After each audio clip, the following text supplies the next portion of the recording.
Tonight, we will be reading The Frybread Man by Kimberly Tanskanen.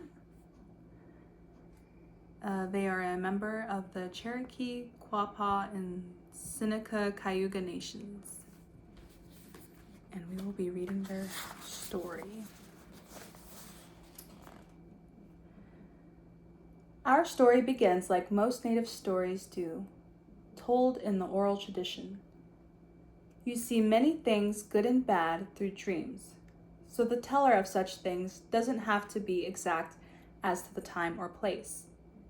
To retell one's experience in this dream world, we must use words that paint pictures that the listener can understand and only find what is given to them. So it begins. We find curiosity about how simple dough used to make that delicious bread we call frybread. We also don't question how we can communicate with the animal world. There are lessons to learn from these stories, to be sure, whether you are young or you have reached old age. So come and gather, and I will tell you a story about the Frybread Man.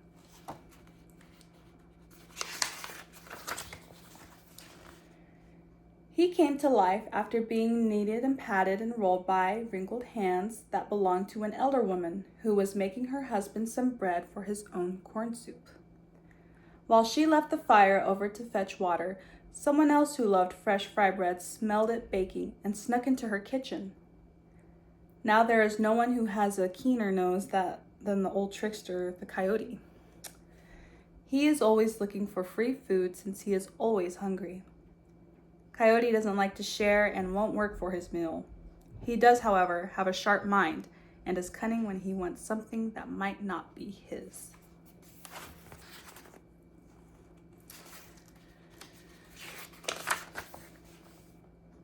The coyote looked into the elder woman's oven.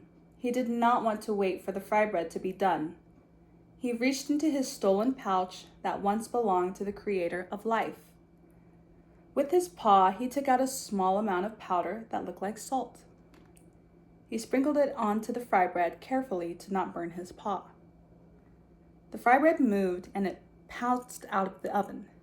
It was the size and shape of a small child.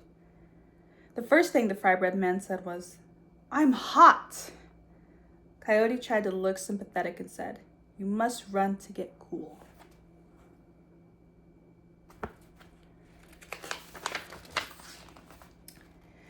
And so the Frybread man took off running. When the Frybread man ran outside by the woodpile, he ran into the elder woman. Seeing her frybread alive, she dropped her bucket of water, almost spilling it on him. He cried out, "Hey, watch out, or we will make you get wet, and then I will be all mushy and soft." He then ran past the elder woman, who reached out to catch him.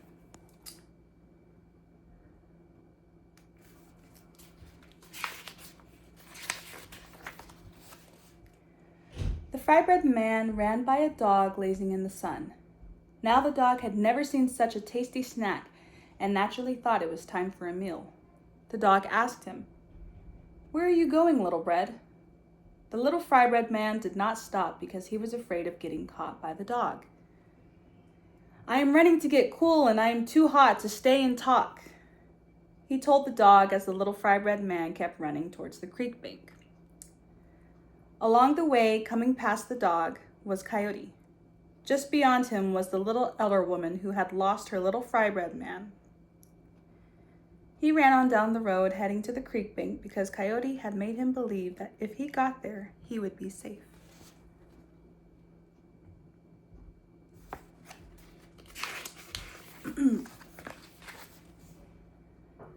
The path curved and he followed it.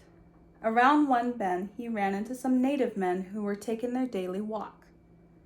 Now, the native men had never seen Frybread move before. They reached down to catch the little man so they could enjoy a taste of that bread. The Frybread men saw them lunge, and he quickly ran under their legs as they called to him. "Wait, little Frybread man! What is your rush? You must walk to enjoy the air and not run so fast. You will get tired."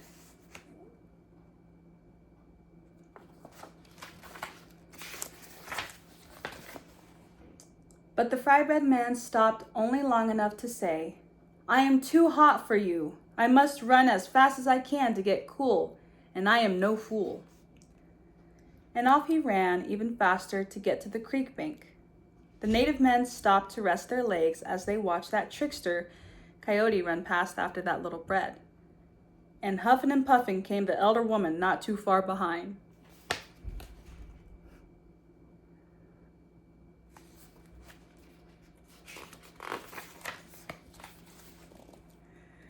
The Frybread man ran past a horse in the field. The horse had seen nothing so strange, but it smelled wonderful and thought it would be fun to see what it would taste like. She neighed at the Frybread man. "Come and run with me so I can test your speed with my own great speed." The horse wanted to chase him so the horse could catch the little Frybread man and try it out. That little Frybread man was getting too sure of himself and looked at the horse and laughed and spoke. "I am too fast for you and much too hot to eat. I ran from the elder woman, the dog, and some elder men, and I can surely outrun you." And off he went even faster to the creek bank.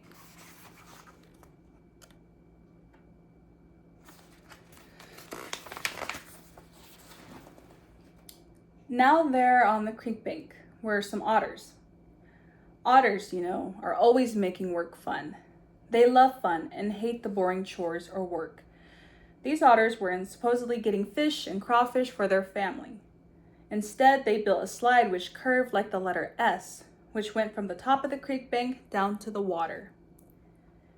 Each of them took turns sliding down the slide, some on their backs and some head first. It looks like such fun that the Frybread man stopped running and watched the otters play.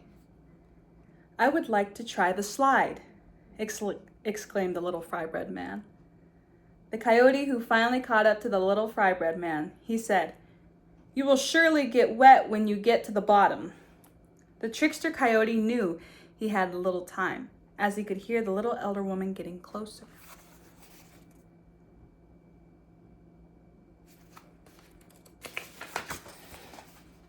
The otters heard this and approached with a grin. The coyote suggested, "Why don't you kind otters help my friend go down the slide?" "Of course," they said. "Let us talk to your friend alone, and we will meet you at the top. Get ready." Eager to eat the Frybread man, the coyote agreed and trotted off. The otters took the little man aside and told him, "We don't wish to eat you. Keep running to the wise medicine woman in the small house down the road. We will trick the coyote and keep him busy."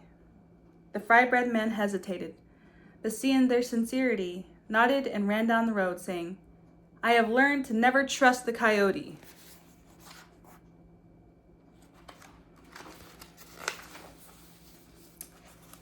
The otters called to the coyote, "Are you ready?" The coyote replied, "I am ready." The otters quickly sent down a small clay Frybread man. As soon as it entered the coyote's tummy, he got a terrible tummy ache and ran off quickly. The otters clapped and cheered.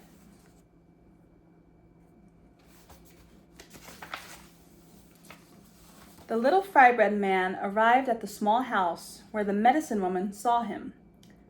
"Well, well, you almost got yourself in trouble. Come inside.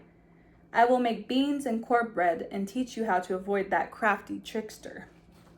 He hesitated, but remembered the otter's advice and agreed. "I will be wise and trust you, for I do not wish to be eaten." She laughed. "Why eat magical bread like you when we can share much more with others? Come, let us eat my cornbread and beans and talk. Who knows where this will take us?"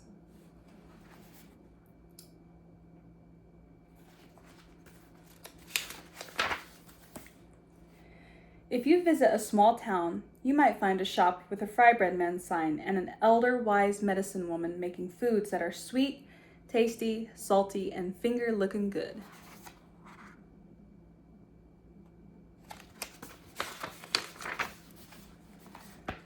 The moral of the story. There is always someone who would rather take or trick you out of what is yours. It might be your values, maybe your courage, even leading you in the wrong direction. So be very careful, my friends. Listen to your native elders. They know the ways of the trickster. They can help us find our way in life.